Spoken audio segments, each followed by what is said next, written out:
हाँ भैया चलो आज डिस्कस करते हैं इवोल्यूशन का एक छोटा सा टॉपिक जो कि टर्म बेस्ड है और इस पर कंसेप्चुअल क्वेश्चन आते हैं, इवन एग्जाम्पल बेस्ड क्वेश्चन इस पर आते हैं नीट में।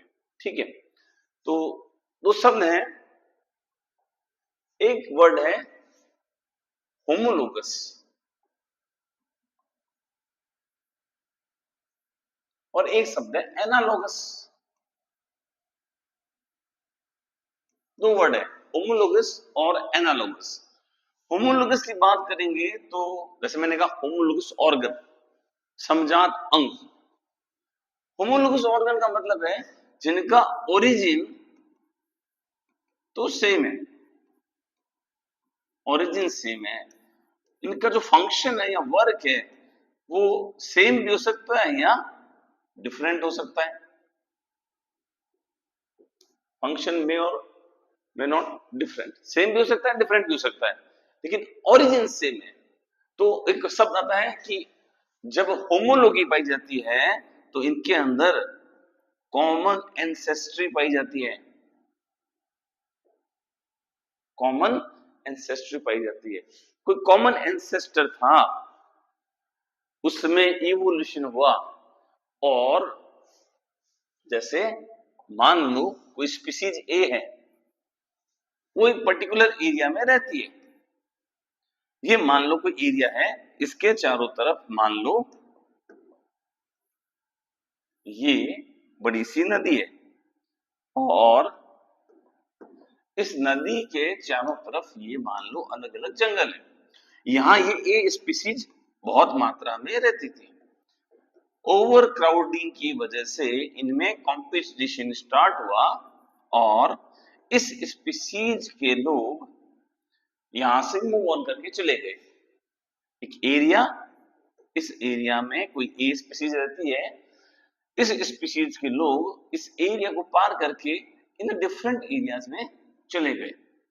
तो सेम स्पीसीज, कॉमन स्पीसीज है, पर ये डिफरेंट एरियाज हैं। मान लो ये एक्स वाई और जेड एरिया में चले गए, यहां पर एनवायरमेंटल कंडीशन डिफरेंट है और इन डिफरेंट एनवायरमेंटल कंडीशन में रहने के कारण इनको वहां पर एडेप्टेशन शो करना पड़ेगा, वहां के अनुकूल होना पड़ेगा।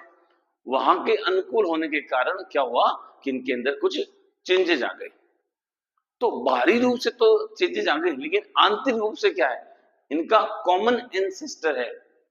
तो ऐसे जीव जिनका कॉमन एंसेस्टर है, ये ए यहां पहुंचे, ये यहां पहुंचे और यहां इनमें कुछ चीजें चेंज हो गई, लेकिन जब आप देखेंगे इनके अंदर, इनकी एनाटॉमिकल स्टडी करेंगे तो अंदर की स्ट्रक्चर आपको सेम मिलती है इनकी बॉडी की। तो ऐसे इवोल्यूशन को हम कहते हैं डाइवर्जेंट इवोल्यूशन।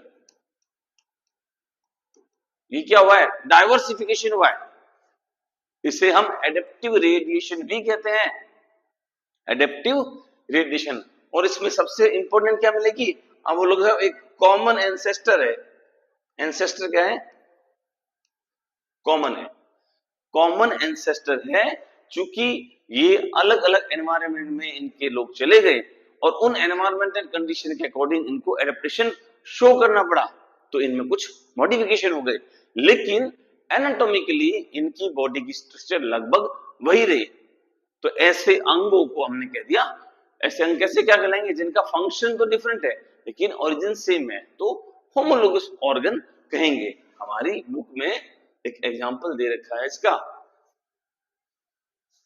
जैसे यहां पर इन्होंने एक यहां कॉमन एंसेस्टर दिया है, इससे जैसे लिखा हुआ है ब्रेंकियोसॉर्स, यहां लिखा है स्टेगोसॉर्स, आर्कियोप्टेरिक्स, क्रोकोडाइल, टेर्नोडॉन, और ये एक कॉमन एंसेस्टर आगे डाइवर्सिफाई हो गया और इनसे अलग अलग जीवों का निर्माण हुआ। तो ये क्या कहलाएगा, एडेप्टिव रेडिएशन कहलाएगा। देखो यहां लिखा हुआ है familiarity of dinosaur and living modern day counterpart organism like crocodile and bird. तो क्रोकोडाइल है, बर्ड है, डायनासोर है, इन सबका कोई ना कोई क्या रहा होगा, आप बोलोगे कॉमन एंसेस्टर रहा होगा। इस कॉमन एंसेस्ट्री से इनका डेवलपमेंट हुआ है। ठीक है, तो यहाँ बुक में भी दे रखा है। फॉर एग्जाम्पल दे रखा है, देखिए four-limb perform different function in these animals like anatomies, humerus, radius, ulna, carpal, metacarpal phalanges in their four-limb। किसके अंदर कह रहा है? ये आपने कह रहा है अपने वेल के अंदर, बैट के अंदर, चीता के अंदर और ह्यूमन के अंदर। वेल, चमगादड़, चीता और ह्यूमन, इनके अगर हम हाथों की बात करें, फोर लिम्ब एंड लिम्ब की बात करें, तो इनके अंदर स्ट्रक्चरली तो humerus, radius, ulna, carpal, metacarpal मिलेंगे, लेकिन फंक्शन इनके डिफरेंट है। चमगादड़ में उड़ने का काम कर रहा है, चीते में दौड़ने का काम कर रहा है, और ह्यूमन के अंदर जैसे फोर लिम्ब में तो होल्ड करने का काम कर रहा है। लेकिन एनाटॉमिकली ये तो सेम है, इनकी स्ट्रक्चर सेम है ना, ओरिजिनल सेम, फंक्शन डिफरेंट, तो हम कहते हैं होमोलोगस ऑर्गन। और इसको हम कहते हैं एडेप्टिव रेडिएशन या डाइवर्जेंट इवोल्यूशन। डाइवर्जेंट इवोल्यूशन का डायरेक्ट संबंध है होमोलोगस। हम एक ऐसा बनाएंगे और इससे अलग अलग जगह पे इसको भेज देंगे। कोई कॉमन स्पीसीज थी और इसका हमने डाइवर्सिफिकेशन कर दिया, समय के साथ इसमें चेंजेस आ गए और नई स्पीसीज बन गई, लेकिन चूंकि कॉमन एंसेस्ट्री है तो हमने इसको बोल दिया डाइवर्जेंट डाइवर्जेंट इवोल्यूशन। अब अगली बात करते हैं। मान लो एक एरिया है, जैसे मान लो ट्रॉपिकल रेन फॉरेस्ट है।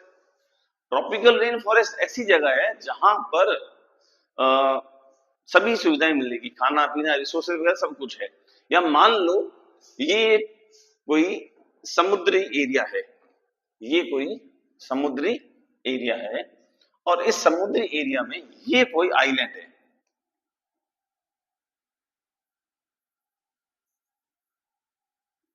ये कोई आइलैंड है, ठीक है। और इस समुद्री एरिया के पास में मान लो कोई एक एरिया है, मान लो ये एक अलग एरिया है, ये मान लो कोई अलग एरिया है। किसी भी कारण से इन डिफरेंट एरिया से डिफरेंट स्पीसीज के लोग इस आइलैंड पर आकर रहने लगे। यहाँ पर फूड एंड रिसोर्सेज की कोई कमी नहीं थी, प्रोटेक्शन था, तो उन्होंने अपने रिप्रोडक्शन के द्वारा नंबर बढ़ाए और ये स्पीसीज यहाँ पर फैल गए।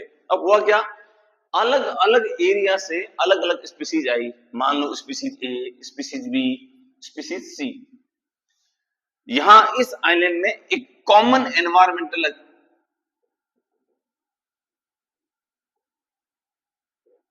फैक्टर इस पर काम करेंगे, तो क्या होगा, स्पीसीज तो अलग अलग है, लेकिन ये इन पर कॉमन एनवायरमेंटल इंपैक्ट लगेगा, सेम फैक्टर फंक्शन करेंगे, तो इनमें कुछ कॉमन एडेप्टेशन क्रिएट होंगे, और वो कॉमन एडेप्टेशन क्रिएट होने की वजह से उनमें कुछ सिमिलरिटीज मिलेगी। हम इसको कहते हैं कॉन्वर्जेंट इवोल्यूशन। कन्वर्जेंट इवोल्यूशन, अलग अलग जगह से एक जगह पर आ गए, तो इनकी एंसेस्ट्री कॉमन है क्या? नहीं, इनमें कॉमन एंसेस्टर नहीं पाया जाएगा, इनकी एंसेस्ट्री डिफरेंट है, लेकिन कुछ फिजिकल सिमिलरिटी मिल रही है हमें, बाहरी जो अपीयरेंस है उस वो सेम मिल रही है। तो हमने कहा इनके अंदर क्या पाई जाएगी, आपने बोला सब एनालॉगी पाई जाएगी। क्या इसमें जो अंग है वो मिलेंगे एनालॉगस, एनालॉगी पाई जाएगी। एनालॉगस के अंदर हम बात करते हैं कि कॉमन एंसेस्ट्री नहीं है बट फंक्शन सेम है। जैसे मान लो चमगादड़ का पंख, बैट का पंख उड़ने का काम करता है, बटरफ्लाई का पंख भी उड़ने का काम करता है, और बर्ड्स के पंख भी उड़ने का काम करते हैं। Wings of bird, wings of bat, wings of butterfly, functions are same, but क्या इनका ओरिजिन सेम है? नहीं, डिफरेंट है। तो इस कंडीशन में क्या होगा, ये आपस में एनालॉगस ऑर्गन कहलाएंगे। और ये इवोल्यूशन की कौन सी घटना है, आप लोग ये कॉन्वर्जेंट इवोल्यूशन है। कॉन्वर्जेंट इवोल्यूशन, जैसे आपकी बुक में एग्जांपल दे रखा है फ्लिपर्स का।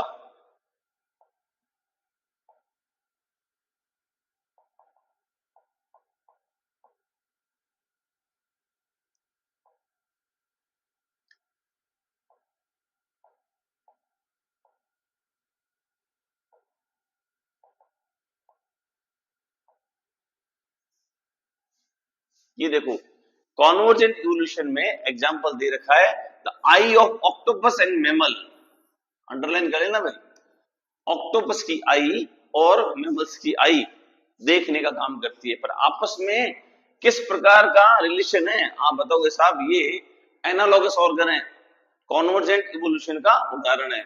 एक और दे रखा है flippers of penguin and dolphin, penguin और डॉल्फिन, डॉल्फिन मैमल्स में आती है, पेंगुइन बर्ड्स में आता है, लेकिन दोनों में फ्लिपर्स तैरने का काम करते हैं। तो ये किसका उदाहरण है, कॉन्वर्जेंट इवोल्यूशन का उदाहरण है। और ये क्या शो करते हैं, अब लोग ये शो करते हैं एनालॉगी, एनालॉगस ऑर्गन जिनका ओरिजिन सेम नहीं है, फंक्शन डिफरेंट है। ठीक है, एक और एग्जांपल दे रखा है स्वीट पोटैटो, रूट का मॉडिफिकेशन है, potato stem modification, example of analogy. Sweet potato में रूट जो मॉडिफाई हो जाती है और पोटैटो में जो स्टेम मॉडिफाई हो जाता है, शक्कर के दौर आलू की बात हो रही है ना। तो दोनों में किस प्रकार का इवोल्यूशन शो हो रहा है, कॉन्वर्जेंट इवोल्यूशन या एनालॉगी शो हो रही है। तो बेटा इसमें जो क्वेश्चन आता है, इसमें बहुत सारे जो क्वेश्चन आते हैं वो सब किससे संबंधित होते हैं, एग्जाम्पल बेस्ड होते हैं। जैसे ये ह्यूमन का हैंड है, ये क्या दिख रहा है, पांव, ये हाथ और ये बैट। तो ये ह्यूमन का, ये चीते का, ये व्हेल का और ये बैट का। ह्यूमन, चीता, व्हेल और बैट, ये क्या काम करता है, फ्लाइंग का, उड़ रहा है। ये फ्लिपर है, तैरने का काम करेंगे, ये रनिंग का काम करेंगे और ये होल्ड करने का काम करेंगे। डिफरेंट फंक्शन है, बट अंदर की तरफ देखेंगे तो वही radio ulna carpal metacarpal, radio ulna carpal metacarpal. हाँ, संख्या कम या अधिक हो गई है, लेकिन ओवरऑल स्ट्रक्चर तो सेम है। तो स्ट्रक्चर सेम है, ओरिजिन सेम है, फंक्शन डिफरेंट है। तो ये किसका एग्जांपल होगा, होमोलोगस ऑर्गन का एग्जांपल होगा। प्लांट के केस में दे रखा है बोगनविलिया के अंदर ये थॉर्न पाया जाता है, कांटा पाया जाता है, और कुकुरबिट्टा के अंदर जो ये टेंड्रिल्स पाए जाते हैं, है ना। ये भी किसके एग्जांपल है, होमोलोगी के एग्जांपल है।